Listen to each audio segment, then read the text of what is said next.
So, hello everyone, this is DEEPAK Joshi, and today we are going to solve another problem statement from LeetCode, that is question number 13, Roman to integer, a question that I think I personally like because it's a conversion question and a little bit of a practical question because this sort of problem statements we face in real world scenarios as well, where the user enters their things in Roman numbers, and then in backend we have to convert those into integers. I have personally faced a production level. I've personally seen a production level code base where this sort of problem was there, and we had to shift the Roman numbers into integer. So that's practical, and let me go through the problem statement. I guess enough for the brag.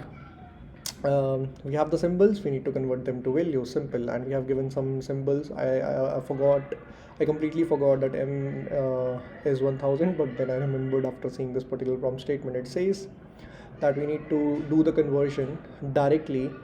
There are some examples, and I'm looking at the constraints. The length can vary till 15, so that's fine, and the integers can be the characters, capital lock characters can be capital characters can be one, like these numbers that are mentioned, and guaranteed that s is a solid Roman number in the range, and it will be a Roman number, so that is fine. The range will be 1 to 4000, very small. So yeah, let's look at the pretty easy case, that is 111. Just have something, a sort of key value pair for the Roman number and the integer, and add the numbers. It's a pretty straightforward use case for the example 1, but for the example 2 it's a very easy example as well, as L is 50 V is 5, and then 111. So add 50 plus 5 plus 111, that is 58.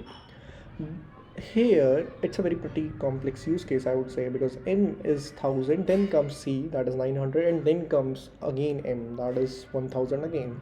So how will we calculate this? So anything in Roman number, anything on the left, like let's say we are on a number and then the right number is greater than the current number, in that case we do a subtraction, not the addition. For example, uh, if we see something like, something like xiv, in that case it's something like x is 10, and then what we have 1, but the next number is greater, so we'll do -1, and then we'll do +5. So this is how Roman numbers generally work. uh, let's try to solve this particular problem statement. It's pretty easy. We will have an unordered map. I had this waiting in my clipboard just to make sure that I don't want to don't have to type this again now. From here what we'll do is not in the caps lock, I'll write int n is equals to the integer that we have given, and we'll calculate the length of it. We'll have the length. Now this is it, I would say. Now to calculate the sum of the number, we'll have an answer that will initiate with 0 and iterate the whole string that we have given from int I is equals to 0 till I is less than n, I would say. If it is n, no, it's n, because we have already calculated the length till I plus plus. That's very easy. Now there are two cases. First, when the current number is smaller than the next number. Now what does that mean? If map of, I'm just checking whether the name is map. Yes, the map of current element is less than the map of the current element's next number, that is mp plus 1, I would say. If we are doing I'm doing something wrong. It's the index I, but we don't want the index I. The unordered map represents the character to the number.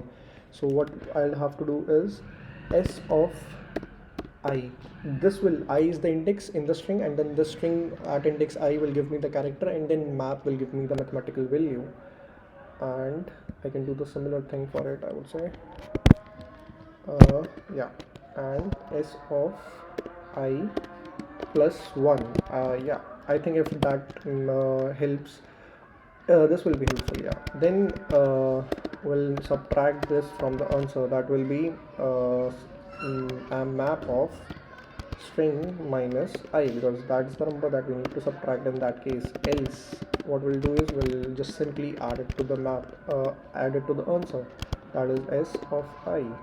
Yeah, and whatever we'll have in the end will just return the answer. Let's try to run it and see if we made a right choice in choosing our algorithm or not. Yeah, I think we made a right choice. Let me explain it again and then we'll submit it together.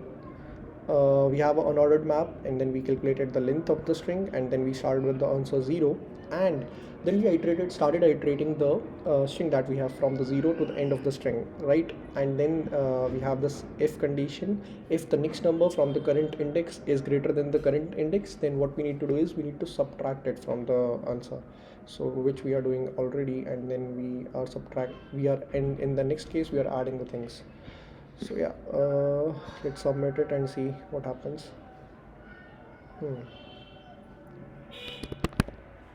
Yeah, I think we are pretty it with it, and it seems to be working absolutely fine. So this was it for today. Let me know if you have any another problem statements for me to solve. See you in some other video. Bye bye, take care.